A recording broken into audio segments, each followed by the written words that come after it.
Ce que je vous conseille, c'est de placer des limites saines avec les gens. C'est très normal. N'élevez pas les murs, n'élevez pas les barrières, pas du tout. Mais observez parfois, surtout quand vous avez décelé que quelqu'un a une attitude, un comportement bizarre. À partir de ce moment-là, observez. Si vous voulez, prenez vos lunettes. Placez bien vos lunettes, observez ces personnes. À un moment donné, parlez-leur franchement. Et si ces personnes insistent, action, coupez, éradiquer. Et n'hésitez pas du tout. Parce que si ces personnes demeurent là, elles vont vous détruire. Je vais vous parler de la deuxième catégorie de personnes à éradiquer de vos vies avant 2025. Ce sont les faux amis. Les faux amis qui sont en fait pour vous de vrais ennemis. Il y a des faux amis qui sont de vrais ennemis. Et ces personnes sont dans vos vies. Vous le savez, vous le sentez. Je dis souvent que l'esprit de l'homme comprend ce que l'esprit de l'homme dit. N'avez-vous jamais vu certains enfants? Quand ils regardent à certaines personnes, ils se mettent à pleurer. Ils changent de mine. Ils détournent leur regard. Pourquoi? Ils ne se sont rien dit pourtant.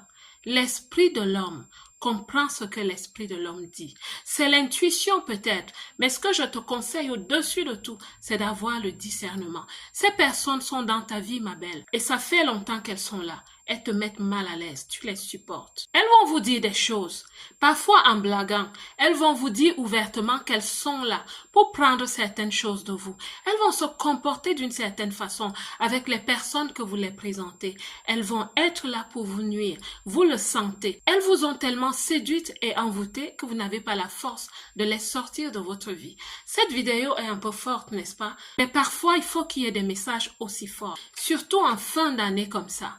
Parce que 2025 est une année charnière. C'est une année de gloire pour plusieurs personnes, mais c'est aussi la fin d'un quart de siècle. Ça veut dire que c'est une année de préparation pour un nouveau quart de siècle. C'est une année stratégique pour vous qui ne le savez pas encore. Plusieurs personnes, les organisations, les entreprises, personnes avisées sont en train de se préparer pour préparer le deuxième quart de siècle. Mais vous êtes là, mes belles, à blaguer avec votre vie, à blaguer avec votre destin, parce qu'elle continue à vous séduire, parce qu'elle continue à vous dire « Oh, tu es très gentil, oh, tu es une personne bien, vraiment si j'étais toi, oh, je souhaite être toi, vraiment si j'avais un époux comme toi, vraiment si mes enfants étaient comme les tiens. » Cette personne n'arrête pas, ça te fait quelque chose. Tu te dis « Cette personne n'a pas ce que j'ai. Est-ce que peut-être ma vie ne la pousse pas à l'envie? » Mais parfois, tu dois t'éloigner de ce genre de personnes pour leur bien et pour ton bien. Donne-toi la force et la capacité de t'éloigner de certaines personnes.